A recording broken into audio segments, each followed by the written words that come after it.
Introduced to you here with me on set, we have Jehmu Greene, former president of the Women's Media Center and, of course, a Fox News contributor. You can follow her on Twitter at JEHMU, yes, which I just threw out to my Twitter page as well. And I just retweeted you at Laura Ingle. We're on the same page. And also joining us live from the Miami bureau is Ed Pasquale. Did I get that right, Ed? You did. You did. Good. I'm so glad. Do you have a Twitter handle? I don't. Okay, well, maybe we'll get you a Twitter handle by the end of the show. We'll see what happens. But Ed, thank you so much for joining us. We want to talk about a couple of things. I also want to mention that there's a lot of action going on Capitol Hill. We're going to be talking to William Lajeunesse, who's monitoring the entire Fast and Furious situation for us. He's done an incredible job following the story from beginning to where we are right now. We're going to check in with him in just a minute, get our political panel's thoughts on that as well. But first, let's talk about some other things going on in politics. Of course, we're following what, it depends on what network you're watching, what newspaper you read. People talking about the Obama and Clinton drama, about fireworks, about things that are going on with these two. Listening to the Obama campaign's attacks on Mitt Romney's career, Bill Clinton, as you may or may not know, has been dissatisfied with a message in particular that it demonized Mr. Romney's record as head of the private equity firm rather than laying out clear policy differences between the candidates. But former President Bill Clinton has been backtracking from those recent comments in which he seemed to indicate support for extending the Bush-era tax cuts for the wealthiest Americans. So there's a lot of maneuvering about, his thoughts. And I want to go, let's start with you in Miami, Ed. Your thoughts on all of this. Well, I mean, this comes on the heels of Cory Booker also speaking off script with respect to Obama administration's attacks on Romney's business record. And here's the point. Unlike Cory Booker, it's going to be difficult for the Obama administration to intimidate Bill Clinton. And I think you should take the former president at his word. Mitt Romney has a sterling business record, and this line of attack is not really well thought out. Jimmy, I was looking at what Mark J. Penn, former campaign advisor to both Bill and Hillary Clinton, said, saying, quote, yes, the Obama campaign may or may not be happy with everything Clinton says, but that only makes Clinton's endorsements more credible. Exactly. In a sense, I agree with what Ed is. Yeah. Ed said you should take President Clinton at his word. And he has said very clearly that Governor Romney's economic vision for this country will take us backwards, and he does not support Governor Romney's vision. At the end of the day, I think what has happened here, as much as people want this to play out like a telenovela between the Clinton campaign camp and the Obama campaign folks, there's nuance. When President Clinton speaks, there's so much nuance to what his message is, but we don't live in a media environment that really allows for that. And so that's why I think we've seen the need for these clarifications. But he's been point blank, very specific that Governor Romney will take us backwards and does not provide the type of solutions that our economy is looking for. Ed, I can hear you laughing over there in Miami.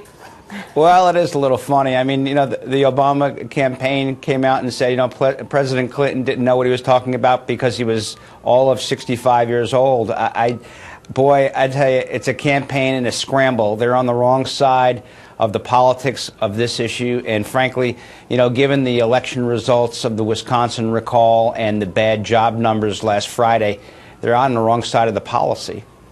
So you brought up Wisconsin, and that was going to be something we were going to bounce to next, so we'll get into that.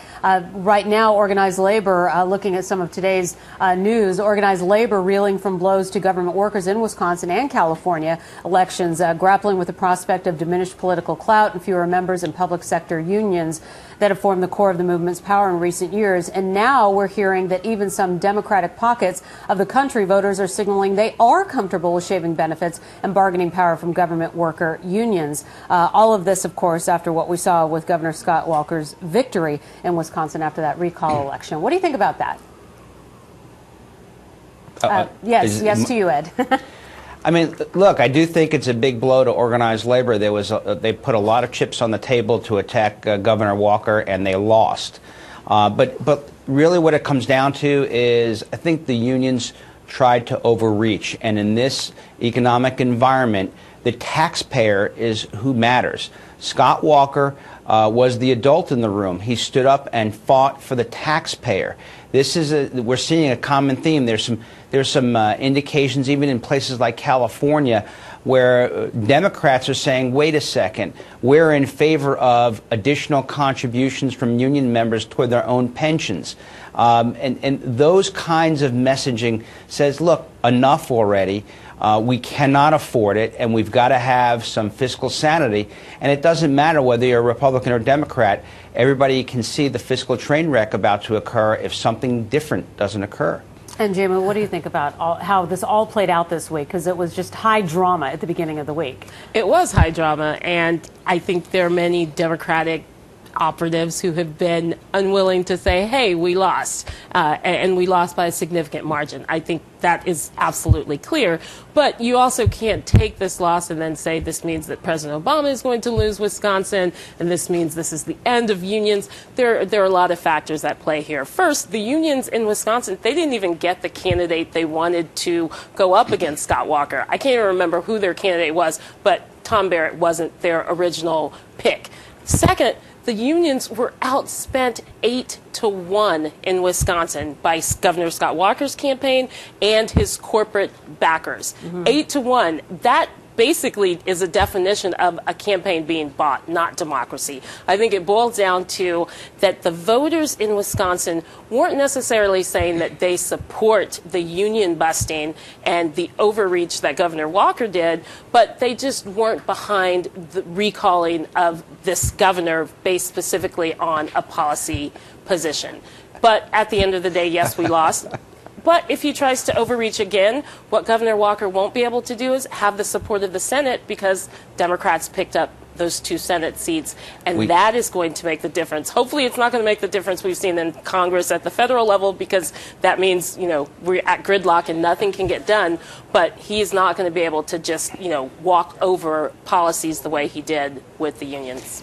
Ed, I want to give you a chance to rebut to that real quick and let you know that we've got William LaJeunesse waiting for us. But go ahead and make your point.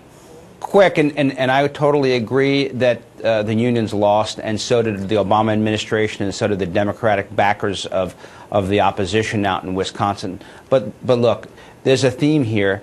Scott Walker stepped up fiscal conservative policies, deficit cutting, controlled spending. I mean, these are things that are occurring not just in Wisconsin, they're occurring in Indiana under Mitch Daniels and in New Jersey under Chris Christie. And all 3 of those gentlemen really have stepped up and been responsible public servants as opposed to playing the politics. Okay, we're